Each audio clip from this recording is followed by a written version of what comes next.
Hey everybody, Captain Scott Owens here in Southeast Georgia with Southeastern Angling. Want to talk a little bit today about how I tarpon fish with artificials, the rod, the reel, the line, the knots, and even one of my favorite lures. So this is something we get asked about all the time. Please share your feedback in the comments below, or if you have any other questions or any videos you want to see, let me know that as well. And please subscribe to our page.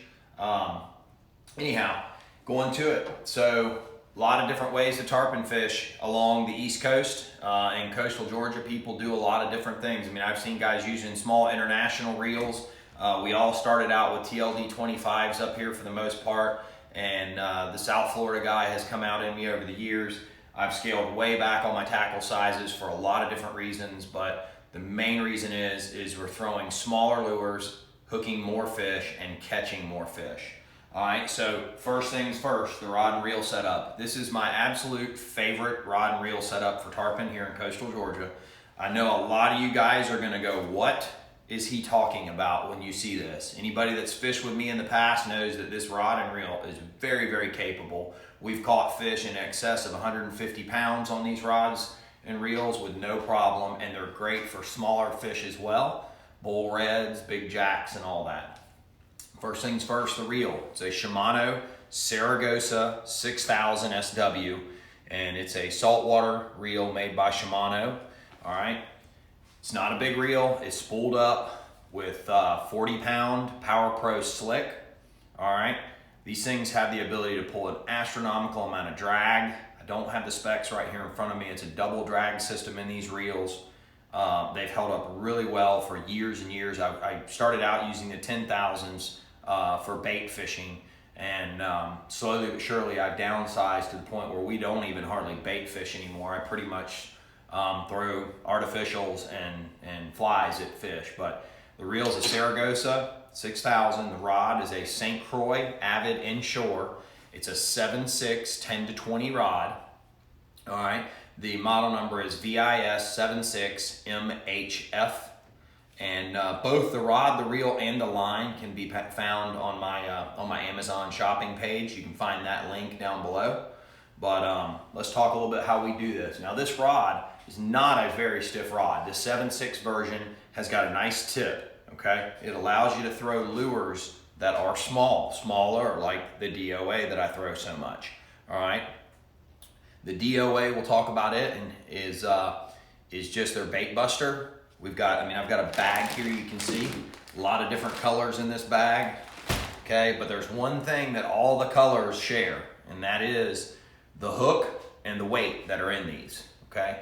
This is not your standard hook and weight that come with these and you buy them in the store. This is their trolling head. So it's gonna be almost a 1 ounce, or right at a 1 ounce head with a 7/0 hook. They are upgrading this hook in this bait. I expect it to be available this year. I'm excited about that because we do straighten out a lot of these hooks on fish. To tell you the strength of the rod and the setup is we open up that 7/0 quite often on tarpon, and it is from what I can tell, a mustad, something similar to a 77-66, which is what we've been using for years in coastal Georgia, bait fishing with menhaden for tarpon. But what we do is we're gonna go to our braid, okay? And we're gonna tie in a piece of 40-pound, either mono or fluorocarbon. Now, I wanna make sure that everybody understands the knot we use here is called an FG knot, okay? I'll do a video on how to tie the FG knot, or a quick search on the internet will also find you how to do that knot. Those knots hold much better with monofilament, okay? Fluorocarbon is very hard. It is, it takes a little practice to get them to hold really well with fluorocarbon. You got to pull them really tight to do that. Monofilament, they will actually squeeze into the monofilament a lot better. But I use about a 5-foot long piece of 40-pound, okay? And we'd snip that off and we'd tie that in with an FG knot, all right? Straight into your braid. And then from the 40, we're gonna go to either 60 or 80-pound fluorocarbon. Now when we do that, we're gonna actually only use about 12 inches of that fluorocarbon, all right? So what's gonna happen is you're gonna be able to reel in that FG knot straight in to the guides on the rod. Okay, that's what that knot is designed for. It doesn't hang up on your guides and your rod. You'll reel that 5 feet roughly, or almost 5 feet of fluorocarbon or monofilament 40 pound into your guides. What will be left is gonna be your lure, okay, and about 12 inches of your 60 or your 80 pound. All right, that's what you're gonna leave out the end of the rod for casting. You don't wanna leave 5 feet. You don't wanna reel the knot. That's just basically a uni to uni for your 40 to your 60 or 80. You don't wanna reel that into the tip of your rod. It will possibly pull out the insert, the ceramic or alkanite insert that's inside of the tip of your rod over time from casting. It'll also hang up and create wind knots. Then we're just gonna tie in to our lure, whatever is your preference, okay? I am a big fan of the D.O.As, but I also like hoagies. There's some other swim baits that I like as well, that are paddle tails and stuff like that, but you're gonna tie directly into that. And that's pretty much it. So I'll show you guys here on another rod that I use for top waters early in the morning. It's a little bit heavier rod. It's a 7.6 and it's a 15 to 30. Much stouter rod. Some people would say, why don't you just use this rod all the time? And there's a couple reasons. One is the butt on this rod is longer. It's not quite as easy to maneuver around the body when you're casting. All right.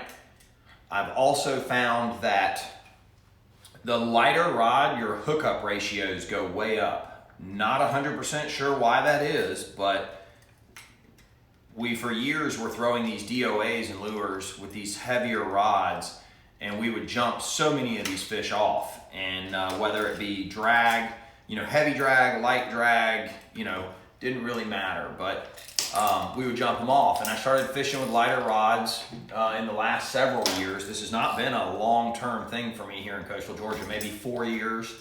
But we started fishing with lighter rods, and our hookup ratios went way up with these lighter rods, with these artificials. All right, so as you'll see here, I'm gonna show you guys what an FG knot looks like. All right, and I'll see if I can get it close in for some people that have never seen it, but that's an FG knot. There's a little tag in there that's fluffed out, but as you can see, there's not much there in the way of a knot.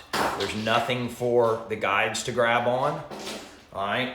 And then that's gonna be about 5 feet of that 40, and then you're gonna have a joining knot that's gonna connect that 40 to a piece of 60 or 80, and this one's getting short. The reason why I start out with 12 inches is because as you cut lures off, you don't have to change this piece every time, all right?